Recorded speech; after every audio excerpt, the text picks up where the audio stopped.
आज की ये हिंदी कहानी स्त्री का घर थोड़ी सी इमोशनल है, लेकिन इमोशनल होते हुए भी इसका संदेश बहुत अनमोल है। आपकी थोड़ी आंखें नम करने के साथ साथ आपके दिलो दिमाग पर यह कहानी छाप छोड़ जाएगी, इसीलिए इसे एक बार पूरी ज़रूर पढ़िए। तुम्हें कितनी बार बताया है मेरे तैयार होने से पहले मेरा नाश्ता तैयार हो जाना चाहिए। शादी के 25 साल बाद भी मुझे क्यों बार बार एक ही बात बतानी पड़ती है लता? तुम्हें क्या, तुम तो आराम से घर पर रहोगी, मुझे काम पर जाना पड़ता है। तुम हो कि हमेशा बेवकूफ़ों जैसी हरकतें करती हो। अगर तुम यह जानबूझकर करती हो तो याद रखना, मुझसे बुरा कोई नहीं होगा। आज भी प्रशांत का पारा। इन कट शब्दों में अपना गुस्सा उतारते हुए गीली तौलिया कुर्सी पर फेंकते हुए प्रशांत गुस्से से लता की तरफ देखने लगा। लता के लिए प्रशांत का ये बेवजह का गुस्सा कोई नई बात नहीं थी। एक महीने में वह 3-4 बार ऐसे ही लता पर बरस पड़ता था। पहले लता उसका विरोध किया करती थी, लेकिन जब कई सालों तक प्रशांत में कोई बदलाव नहीं दिखा तो लता ने खुद को ही बदल लिया। अब प्रशांत के कुछ भी कहने से लता का कोई फर्क नहीं पड़ता। प्रशांत की हर बात वो चुपचाप सिर नीचे झुकाए सुन लेती थी। शादी के पहले 5 साल तक लता ने पूरी कोशिश की थी कि प्रशांत को बदल जाए, लेकिन फालतू का गुस्सा करना और बाद में लता से भला बुरा कहना मानो जैसे उसकी आदत बन गई थी। कोई भी बात विवाद होता तो प्रशांत सीधा लता को बोल देता, अगर मैं तुम्हें अच्छा नहीं लगता तो क्यों चली जाती अपने मायके, क्यों रहती हो मेरे साथ? इतना सब कुछ होने के बावजूद लता प्रशांत के साथ रहती थी क्योंकि उसे अपनी बेटी की फिक्र थी।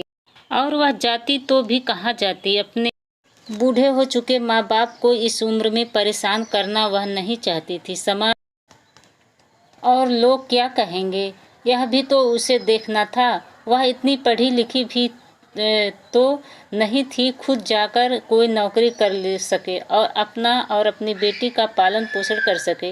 लता को अब अपनी फिक्र नहीं थी, उसको फिक्र थी तो बस अपनी शादी लायक हो रही बेटी की। लता नहीं चाहती कि पति पत्नी के झगड़े की वजह से काव्या डिस्टर्ब हो। काव्या की पढ़ाई पूरी हो चुकी थी, उसके लिए अब शादी के रिश्ते आने लगे थे। कई रिश्तों को काव्या ठुकरा चुकी थी। 2-3 महीने बाद एक अच्छा रिश्ता आया। रिश्तेदारों और पहचान के लोगों ने भी लड़के के बहुत गुणगान किए। प्रशांत एक शाम अपनी बेटी के पास बैठ उसे बताने लगा, काव्या बहुत अच्छा लड़का है, पढ़ा लिखा है, बड़ा घर है, बहुत अच्छी नौकरी है। ऐसे रिश्ते बार बार नहीं आते बेटा, इस बार मना मत करना। काव्या अपने पिता से ज़्यादा बात नहीं करती थी, शायद डरती थी या शायद नफरत करती थी, लेकिन आज वो अपनी पूरी हिम्मत इकट्ठा कर बोली, मुझे अभी शादी नहीं करना है पापा, मैं नौकरी करना चाहती हूँ, खुद अपने पैरों पर खड़ी होना चाहती हूँ। मैं कह रहा हूँ ना, तुम्हें किसी भी चीज़ की कमी नहीं होगी वहाँ। ऐसे रिश्ते बार बार नहीं आते हैं, इसे ठुकरा मत। बहुत खुश रहोगी तुम वहाँ, प्रशांत बोला।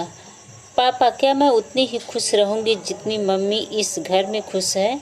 काव्या ने तंज कसते हुए कहा, आज तुम्हारी जवान कुछ ज़्यादा नहीं चल रही है? प्रशांत गुस्से से आंखें बड़ी करते हुए, पापा मुझे शादी ही नहीं करनी है, क्योंकि शादी के बाद अगर वह लड़का आपके जैसा निकला तो मैं क्या करूँगी? मुझे आपके जैसा जीवन साथी नहीं चाहिए जो बिना बात के मुझ पर हमेशा चिल्लाए। मुझे कुछ भी अपनी पसंद का लेना हो तो 10 बार सोचना पड़े, कहीं वह नाराज़ ना हो जाए। मेरी तबीयत कैसी भी हो उसे परवाह ना हो। रोटी थोड़ी सी मोटी बन जाए तो वह घर सर पर उठा ले। उसकी चेक बुक ना मिले तो भी मेरा ही दोस्त निकले और हर छोटी मोटी बात पर मुझे मायके जाने के लिए बोले। प्रशांत आज पहली बार अपने किए हुए बर्ताव को महसूस कर पा रहा था। वो इतना ही बोल पाया, जो तुम्हारा मन हो वो करो, मैं तो इतना बुरा ना हूँ। काव्या ने प्रशांत का हाथ पकड़ा और बोला, पापा मुझे सिर्फ एक सवाल का जवाब दे दो, क्या आप चाहेंगे कि मेरा पति आपके जैसा हो? अगर आपका जवाब हाँ है तो कर दीजिए मेरा रिश्ता आज ही, और ना है तो मुझे आत्मनिर्भर बनने दीजिए। प्रशांत कुछ भी ना बोल पाया और वहाँ से चुपचाप बाहर चला गया।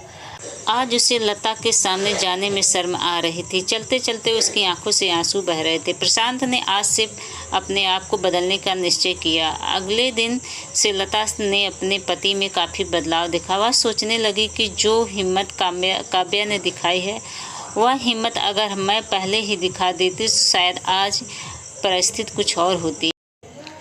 अब काव्या पढ़ लिख कर अच्छी नौकरी करने लगी थी और 3 साल बाद उसके लिए एक अच्छा रिश्ता आया और उसकी विदाई पर प्रशांत बोला, बेटा तू हमेशा खुश रहोगी क्योंकि तेरा पति तेरे बाप जैसा नहीं है। प्रशांत की यह बात सुनकर लता और काव्या की आंखों से आंसू बहने लगे।